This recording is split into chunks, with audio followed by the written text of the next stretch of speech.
we're looking today at Psalms 132. So if you have your Bibles, your phones, whatever, flip over to that. That's where we're starting. And when we look at this psalm, it kind of is an interesting psalm because it talks a lot about God's presence and the location for God's presence. At the very beginning part of the psalm, you read about how David makes it a priority to create a dwelling place for God's presence.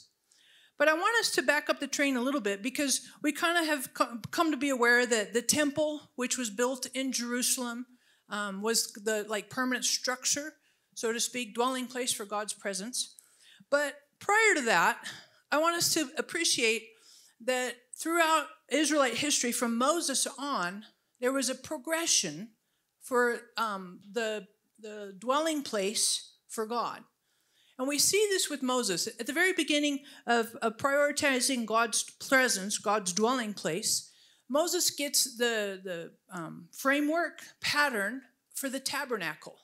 And if you remember the tabernacle, it was a mobile tent, right? A mobile presence of God. And it settled in the middle of the Israelite camp as they wandered in the wilderness for 40 years.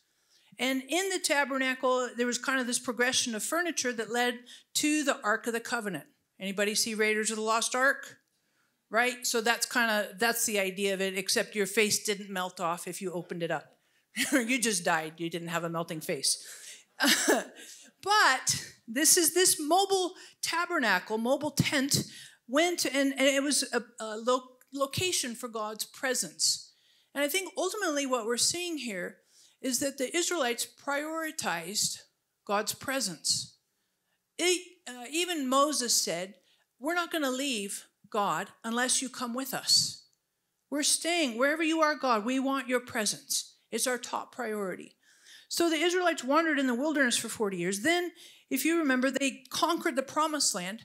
And that whole tabernacle thing started now to have a more permanent dwelling place somewhat. And that was in Shiloh. Now, if you put on the screen here, there's a picture. We went to Shiloh a couple years ago. We did the Holy Land trip, and it was really an amazing experience. And I remember when we went to Shiloh, Cutie and I, Isabel and I, you can't call her Cutie, just me. We got to go see where this whole thing laid out. And all you see kind of, you're like, well, that's just a bunch of rocks. But appreciate that the tabernacle, the Ark of the Covenant, it was in Shiloh, and this is a picture from there, for almost 400 years. And in this 400 years, there was never a permanent structure built for God's presence. It was always in that whole tabernacle tent idea. And so you had God's presence kind of in the mobile version, like a mobile home. That's what the tabernacle was. Then you had this temporary residence in Shiloh. But then, and I want you to kind of see that progression, the mobile home, the temporary home. And now we have David, and again, it's prioritizing God's presence. We have David who wants to make a permanent structure. And so when you look in Psalms 132, verses 1 through 5, you can see that David desires God's presence. It's his top priority. And so this is what David says. Remember, O Lord, on David's behalf, all of his affliction, how he swore to the Lord and vowed to the mighty one of Jacob, surely I will not enter my house, nor lay on my bed. I will not give sleep to my eyes or slumber to my eyelids until I find a place for the Lord, a dwelling place for the mighty one of Jacob. And so what you see here is David desired God's presence. And I think in this psalm, there's a bit of a progression here that I would invite us to join. The first step in the progression is desiring God's presence. And I don't know about you, but I know in worship today, I definitely felt God's presence. Very much so. And you're like, well, how do you know? And I think for me, and I would encourage you to explore this for yourself. What does God's presence feel like? How do you know? How do you recognize? How do you sense God's presence? And for me, when I sense God's presence, it's this very, very deep kind of resonation within my soul, within my heart. I'm like, wow, I really sense this sense of peace, tranquility, love, embracement, warmth, just as like a supernatural hug kind of thing. You're like, that sounds weird, but it works for me.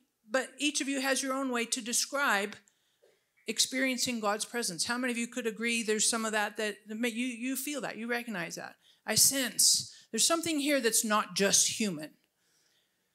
And the point of this is that we desire God's presence.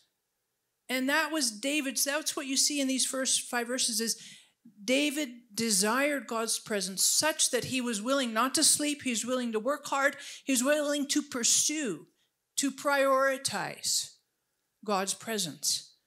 And I think for all of us, I don't care how old you are, how young you are, where you're at in your walk with God or lack of walk with God, I want us to have a passion, a priority, to be addicted to God's presence.